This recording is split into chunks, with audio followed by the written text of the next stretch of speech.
Hello বন্ধুরা, গল্পের ঠিকানা চ্যানেলের পক্ষ থেকে সকলকে জানাই শুভ সন্ধ্যা। আজ তোমাদের জন্য নিয়ে এসেছি একটি ছোট্ট প্রেমের গল্প। গল্পের নাম অর্ধাঙ্গিনী। দেখতে দেখতে অভি এবং সহেলীর দাম্পত্য জীবন 3 বছর পূর্ণ হয়ে গেল। তাদের একটি ছোট্ট ফুটফুটে কন্যা সন্তান আছে, নাম তার সুনয়না। অভি এবং সহেলী দুজনেই সরকারি চাকুরিজীবী। আজ অভির অফিস ছুটি। সহেলী অফিসে বেরিয়ে যাওয়ার পরেই সকালের ব্রেকফাস্ট সেরে বারান্দাতে বসে খবরের কাগজের পাতায় অভির চোখ বোলাচ্ছে।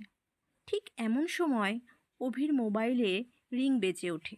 যথারীতি অভি নিজের ফোনের দিকে তাকিয়ে দেখে যে একটি অপরিচিত নম্বর থেকে ফোন এসেছে। স্বাভাবিকভাবে অভি ফোনটি রিসিভ করে, কিন্তু এরপর যা ঘটল। সৌমি, কেমন আছো অভি? কোনো জবাব নেই। অভি চুপ করে থাকল, কিন্তু অভির মাথায় নানা ধরনের প্রশ্ন ঘুরপাক খেতে লাগল। এ যে সেই কণ্ঠস্বর যা অভির খুবই পরিচিত। আজ প্রায় 12 বছর পর অভি এই কণ্ঠস্বর আবারও শুনছে, কিন্তু অভি কখনো স্বপ্নেও কল্পনা করেনি যে সে এই কণ্ঠস্বর আবার শুনবে বা এইভাবে তাকে শুনতে হবে। অভি অনেকটা অপ্রস্তুত এবং হতভম্ব হয়ে এক প্রকার বাকরুদ্ধ হয়ে রইল। সৌমি, কি হলো? কিছু বলছো না যে? আমার কথার কি উত্তর দেবে না, নাকি আমার সঙ্গে কথা বলবে না? অভি অভি নিজেকে সামলে নিয়ে মৃদু কণ্ঠে বলল, হ্যাঁ ভালো আছি, তুমি কেমন আছো? সৌমি, শুনেছি তোমার নাকি একটি মেয়ে হয়েছে, কি নাম রেখেছো ওর? গতদিন সোশ্যাল মিডিয়াতে দেখলাম, সত্যি খুব মিষ্টি হয়েছে দেখতে। আচ্ছা, সহেলী কেমন আছে? অভি, ওর মা মেয়ের নাম রেখেছে সুনয়না। আর হ্যাঁ, সহেলীও ভালোই আছে। সৌমি, জানো, প্রথম যেদিন জানতে পারি যে তুমি সরকারি চাকরি পেয়েছো, প্রথমে খবরটা শুনে ভীষণ খুশি হয়েছিলাম। কারণ আমি জানি জীবনে তুমি কম পরিশ্রম করনি, এবং আমার বিশ্বাস ছিল একদিন তুমি অবশ্যই সফল হবে। কিন্তু এটা ভেবে আমার আফসোসও হচ্ছিল যে তোমার প্রতি আমার বিশ্বাস থাকলেও তোমাকে কোনোদিন ভরসা করিনি।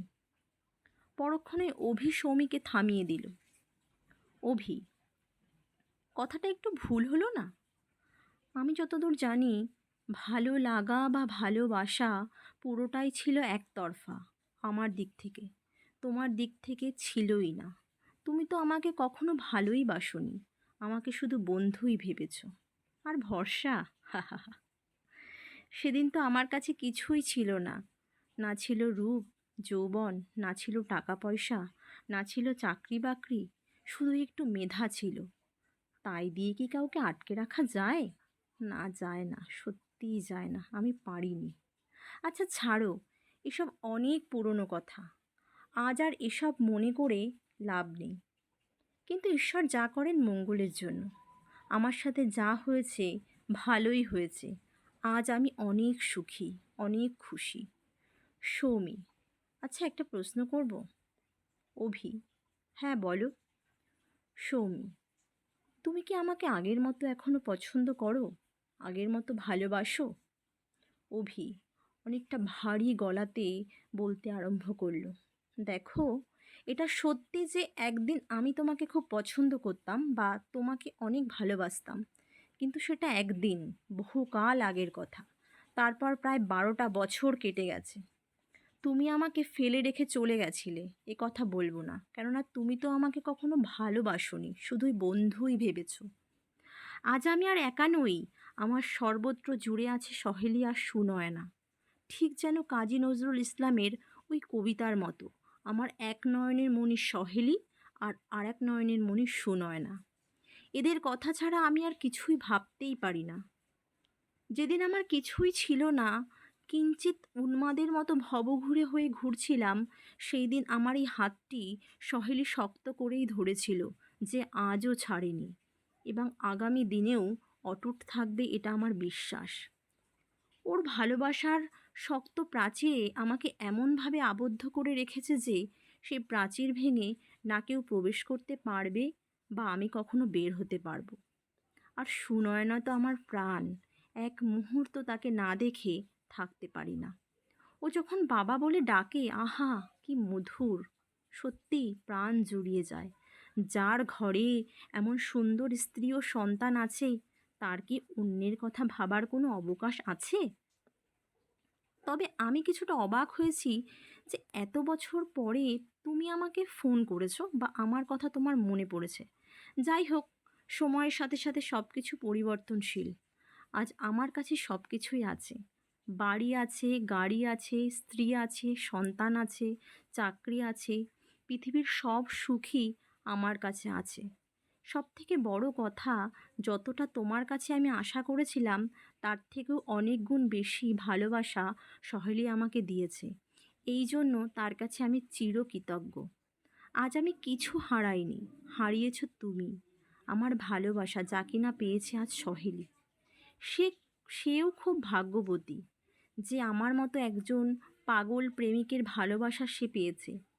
ঈশ্বরের কাছে আমার এই প্রার্থনা, সারা জীবন যেন তাকে আমি এমনইভাবে ভালোবাসতে পারি এবং সর্বদা তার পাশে থাকতে পারি। অনেক কথাই বলে ফেললাম, এতটা বলতে চাইনি। আবারও তোমাকে ধন্যবাদ জানাই।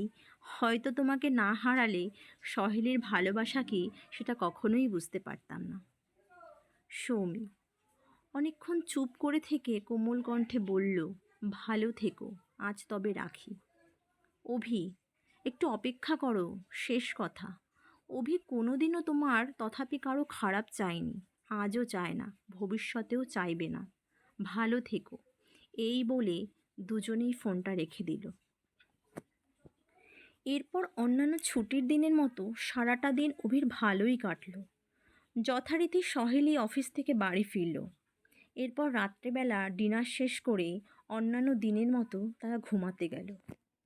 সুনয়নের ঘুমের জায়গা অভি এবং সহেলির মাঝে, কিন্তু আজ অভির ইচ্ছাতে সুনয়নার ঘুমের স্থান পরিবর্তিত হচ্ছে। এজন্য সহেলি একটু অবাকই হলো। সহেলি বিস্ময় ভরা চোখ নিয়ে বলে উঠল, কাল তো তোমার অফিস আছে, সকালে সকালে উঠতে হবে, তবে এত রোমান্টিকতা কিসের মশাই? এদিকে যথারীতি সুনয়না ঘুমিয়ে পড়েছে। এর কিছুক্ষণ পর অভি সহেলিকে দুহাত দিয়ে বুকের মাঝে শক্ত করে জড়িয়ে ধরল আর কপালে একটা চুমু দিয়ে।